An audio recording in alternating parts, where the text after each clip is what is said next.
عن الركب في يوم اللقاء سل الأغوث عن الصحب حزما وتقى سل الأعمص عن النهر بالدم استقى سل الأسياف عن الغمد في الثرى التقى عندما دوى النفير أندنا وقت الجهاد بدأ الآن المسير كي نقاتل الأعادي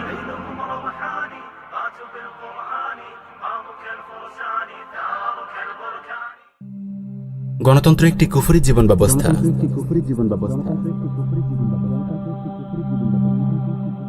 আল্লাহ রাব্বুল আলামিন ইরশাদ করেন, ইন্নাদ-দীন ইনদাল্লাহিল ইসলাম, নিশ্চয় আল্লাহ তাআলার কাছে একমাত্র গ্রহণযোগ্য দিন ও জীবন ব্যবস্থা হলো ইসলাম। অন্য আয়াতে আল্লাহ তাআলা বলেন, ওয়া মান ইয়াবতাগি গায়রাল ইসলামি দীনান ফালান ইউকবালা মিন ওয়া হুয়া ফিল আখিরাতি মিনাল খাসিরিন। কেউ ইসলাম ছাড়া অন্য কোনো দিন ও জীবন ব্যবস্থা চাইলে তা কখনো গ্রহণ করা হবে না এবং আখিরাতে সে ক্ষতিগ্রস্ত হবে। এই আয়াত দুটি থেকে আমরা স্পষ্ট বুঝতে পারলাম, আসমানি জীবন বিধান ইসলাম ব্যতীত মানবরচিত যত জীবন ব্যবস্থা আছে, চাই তা গণতন্ত্র হোক বা সমাজতন্ত্র, তা আল্লাহর কাছে গ্রহণযোগ্য নয়। তাই যারা গণতন্ত্রকে জীবন বিধান হিসেবে গ্রহণ করবে তারা নিঃসন্দেহে কাফের, তাদের জন্য আখিরাতে নাজাতের কোনো সুযোগ নেই।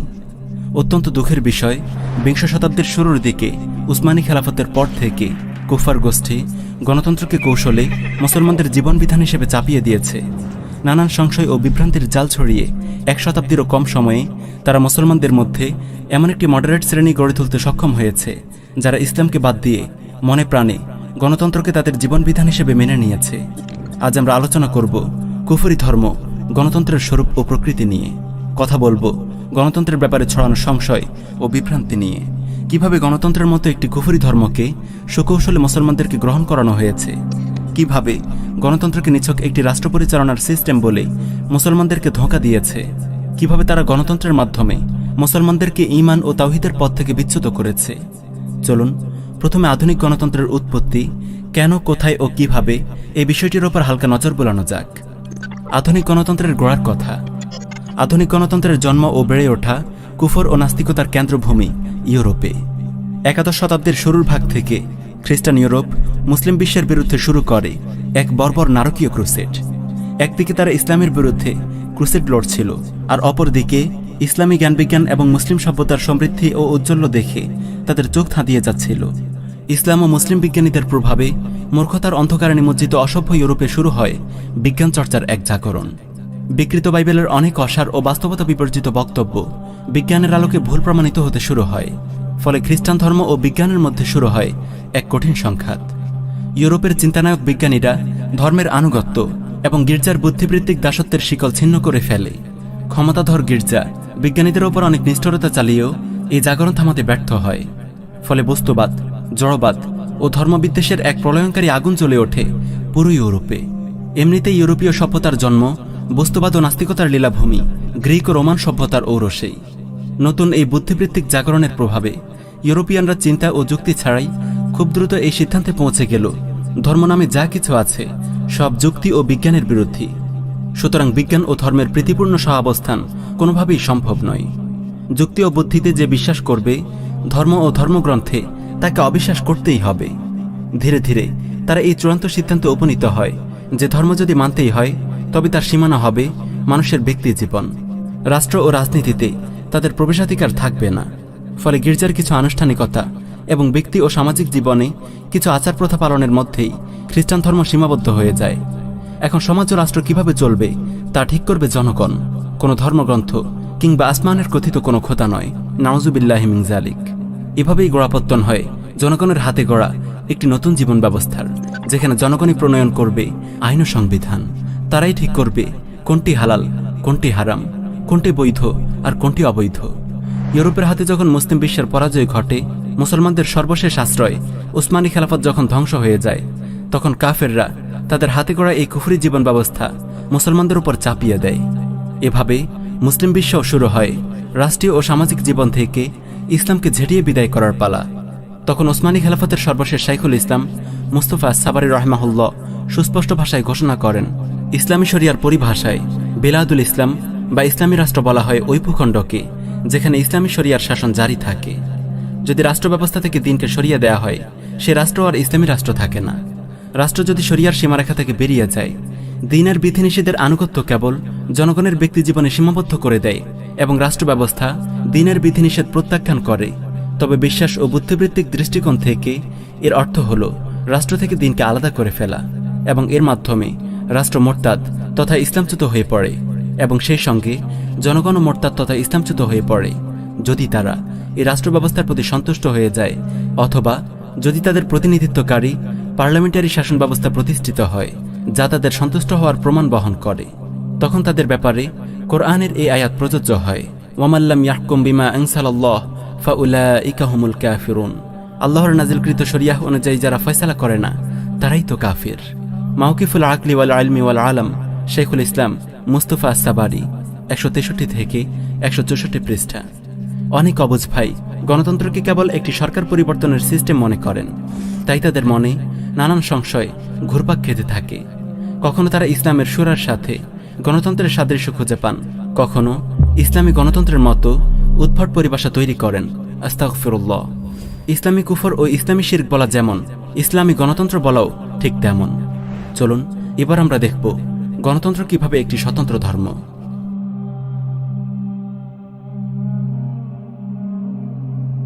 গণতন্ত্র একটি কুফরি ধর্ম। শয়তান ইবলিস তার পুরো জীবনের অভিজ্ঞতার সার নির্যাস চমৎকারভাবে গণতন্ত্রের মাঝে সন্নিবেশ করতে সক্ষম হয়েছে। এবার সে তার চিরশত্রু মানবজাতিকে এমন এক কুফরে লাগিয়ে দিয়েছে যা তারা উপলব্ধি করতেই ব্যর্থ হচ্ছে। গণতন্ত্রের এই কুফরি ধর্ম অতীতে মানুষের উদ্ভাবিত যে কোনো ধর্ম থেকে বেশ আলাদা, কারণ গণতন্ত্র নিজেকে ধর্ম হিসেবে পরিচয় দেয় না, বরং পরিচয় দেয় একটি রাষ্ট্র ব্যবস্থা হিসেবে। অন্য যে কোনো ধর্মে প্রবেশ করতে হলে পূর্বের ধর্ম অবশ্যই পরিত্যাগ করতে হবে, কিন্তু গণতন্ত্র নামক এই নতুন ধর্ম তার অনুসারীদেরকে পুরাতন ধর্ম ত্যাগ করতে বলে না, তাদের ইবাদত ও রীতিনীতিকেও ছাড়তে বলে না, বরং ব্যক্তিগত পর্যায়ে ওসব আদায় করার পাশাপাশি সামাজিক পর্যায়ে নতুন এক দিন ও শাসনতন্ত্র মানতে বাধ্য করে। যেহেতু গণতন্ত্র নামক ধর্মটি গ্রহণ করতে হলে পূর্বের ধর্ম ত্যাগ করার প্রয়োজন পড়ে না, তাই অনেক লোক এই নতুন ধর্মকে ধর্মই মনে করে না। প্রতিটি ধর্মের মতো গণতন্ত্রের ধর্মেও আছে নিজস্ব আকীদা, বিশ্বাস ও বিধিবিধান। যেমন ইসলাম বলে সকল ক্ষমতার মালিক আল্লাহ রাব্বুল আলামিন, আর গণতন্ত্র বলে সকল ক্ষমতার মালিক জনগণ। ইসলাম বলে আল্লাহ সুবহানাহু ওয়া তাআলাই মানুষের একমাত্র বিধানদাতা, কিন্তু গণতন্ত্র বলে বিধান দেওয়ার মালিক জনগণ। ইসলাম হলো আল্লাহর ইচ্ছার সামনে আত্মসমর্পণ করা, আর গণতন্ত্র হলো সংখ্যাগরিষ্ঠ জনগণের ইচ্ছার সামনে আত্মসমর্পণ। ইসলাম যেমন মোরতাদকে মৃত্যুদণ্ড দেয়, ঠিক তেমনি গণতন্ত্র তার বিরুদ্ধে বিদ্রোহকারীদেরকে মৃত্যুদণ্ড দেয়।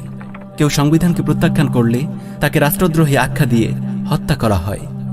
ইসলাম বলে আল্লাহ যেটি হালাল করেছেন সেটি হালাল, আর তিনি যেটা হারাম করেছেন সেটিই হারাম।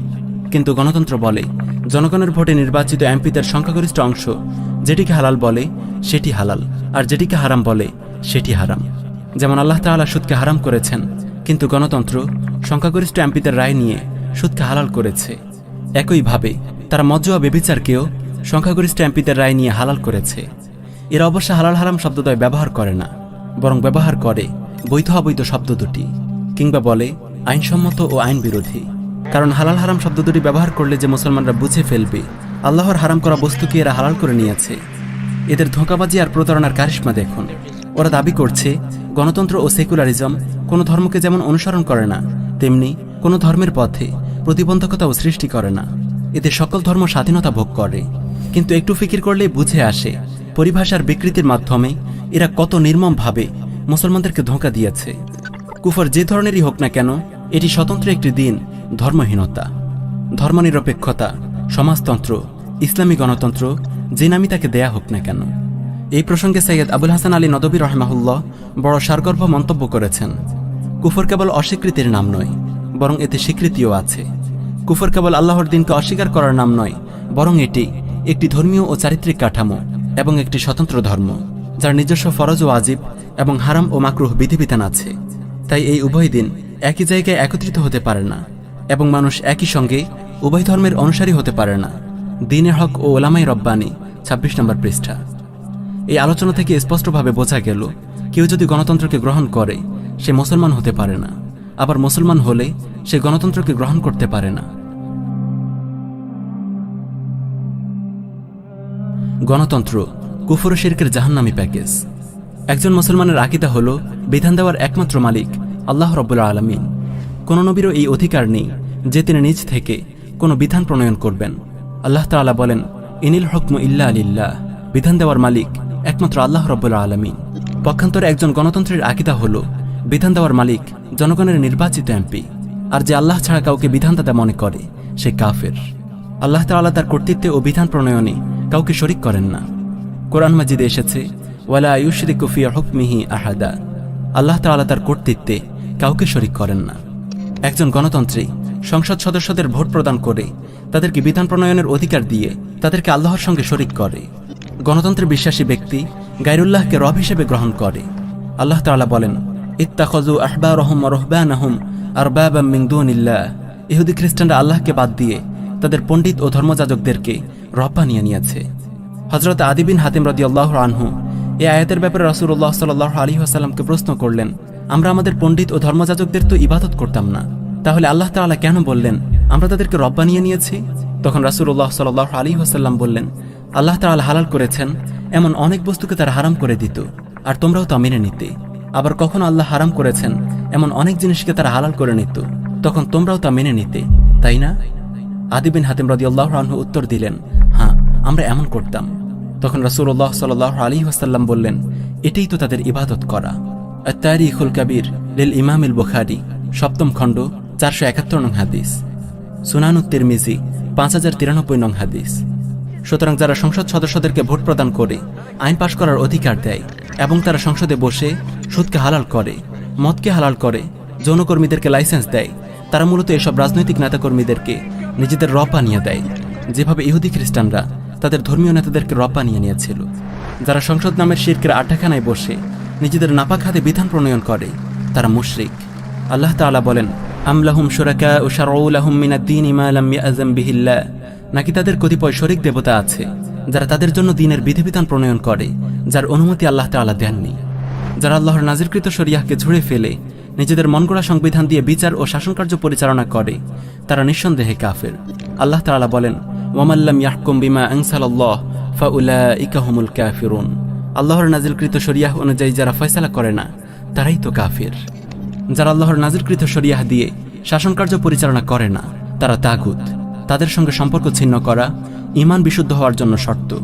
যারা তাগুতের কাছে বিচার নিয়ে যায় তাদের ব্যাপারে আল্লাহ তাআলা বলেন, আলাম তারা ইলাল্লাযীনা ইয়াজউমুনা আন্নাহুম আমানু বিমা উনসিলা ইলাইক ওয়া মা উনসিলা মিন ক্বাবলিক ইউরিদুনা আন ইয়াতাহাকামু ইলাত তাগুত ওয়া ক্বাদ উমিরু আন ইয়াকফুরু বিহি, আপনি কি তাদেরকে দেখেননি যারা দাবি করে যে আপনার প্রতি যা নাজিল করা হয়েছে এবং আপনার পূর্বে যা নাজিল করা হয়েছে তার প্রতি তারা ঈমান এনেছে, অথচ তারা তাগুতের কাছে বিচার নিয়ে যেতে চায়, যদিও তাদের তাগুতকে প্রত্যাখ্যান করার নির্দেশ দেওয়া হয়েছে। যারা নিজেদেরকে ঈমানদার দাবি করে কিন্তু তাগুতের কাছে বিচার নিয়ে যায়, আল্লাহ তাআলা তাদের ঈমানকে প্রত্যাখ্যান করেছেন।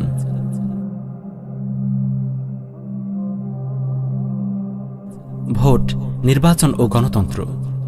গণতন্ত্রের বাস্তবতা সম্পর্কে পর্যাপ্ত জ্ঞান না থাকার কারণে অনেকেই বলে থাকেন, আমরা গণতন্ত্রের কুফরিতে বিশ্বাস করি না, আমরা গণতন্ত্রকে কেবল ক্ষমতায় যাওয়ার একটি সিস্টেম হিসেবে দেখি। অনেকে বলে থাকেন, ভোট হলো আমানত, ভোট হলো ইবাদত। সুবহানাল্লাহ, কত বিভ্রান্তি ও জাহালাত ছড়িয়ে আছে আমাদের সমাজে। প্রিয় ভাই, ক্লাস ক্যাপ্টেন নির্বাচন, বাজার সমিতির সভাপতি বা ক্যাশিয়ার নির্বাচনের ক্ষেত্রে হয়তো আপনার কথা সঠিক, কিন্তু সংসদ নির্বাচন গণতান্ত্রিক সিস্টেমেরই একটি অংশ। আপনি যখন কোনো এমপি পদপ্রার্থীকে ভোট দিচ্ছেন, তার মানে আপনি তাকে কুফর ও শিরকের কেন্দ্র সংসদ ভবনে পাঠাচ্ছেন আইন প্রণয়নের অধিকার দিয়ে, আর মানুষকে আইন প্রণয়নের অধিকার দেয়া নিঃসন্দেহে কুফরি। আপনাদের দেয়া ভোটে নির্বাচিত হয়ে এই এমপিরা সংসদে গিয়ে সর্বপ্রথম যে কাজটি করে তা হলো আল্লাহর কোরআনকে ছুঁড়ে ফেলে তাদের মনগড়া কুফরি সংবিধান বাস্তবায়নের শপথ গ্রহণ করে। নাউযুবিল্লাহি মিন যালিক। কুফরে লিপ্ত এই এমপিরা সংসদে বসে আল্লাহর হারামকে হালাল করে আর আল্লাহর হালালকে হারাম করে। তারা সুদকে বাধ্যতামূলক করেছে, মদের লাইসেন্স দিয়েছে, ব্যভিচারের বৈধতা দিয়েছে। নাউযুবিল্লাহি মিন যালিক। এই প্রকাশ্য কুফরিতে তারাও শামিল আছে যারা ভোট দিয়ে তাদেরকে সংসদে পাঠিয়েছে। কেউ হয়তো বলবেন, আমরা ইসলামী আইন পাশ করার জন্য তাদেরকে ভোট দিয়েছি। আমরা বলবো, কেউ যদি মনে করে আল্লাহর নাজিলকৃত আইন বাস্তবায়নের জন্য তা আগে সংসদে পাশ করতে হবে, সে নিঃসন্দেহে কাফের। কোন সেই জালিম যে আল্লাহর আইনকে অনুমোদনের জন্য নাপাক সংসদে উত্থাপন করার দুঃসাহস দেখায়? কি জঘন্য কুফরি! আল্লাহর আইন প্রয়োগ করা হবে কি হবে না তার জন্য কি মানুষের মতামত নিতে হবে? যারা আল্লাহর শরিয়াহকে অনুমোদনের জন্য মানুষের সামনে পেশ করে, তারা নিঃসন্দেহে কাফের। নাউযুবিল্লাহি মিন যালিক। আল্লাহর আইন নিয়ে এই কোন ধরনের তামাশা? শরিয়ার নির্দেশনা মাত্র যে মাথা নিচু করে সায় দেয় সেই ঈমানদার। কারো মনে যদি আল্লাহ তার রাসূলের নির্দেশ সম্পর্কে অন্তরে বিন্দুমাত্র ইতস্ততও থাকে, সে মুমিন হতে পারে না।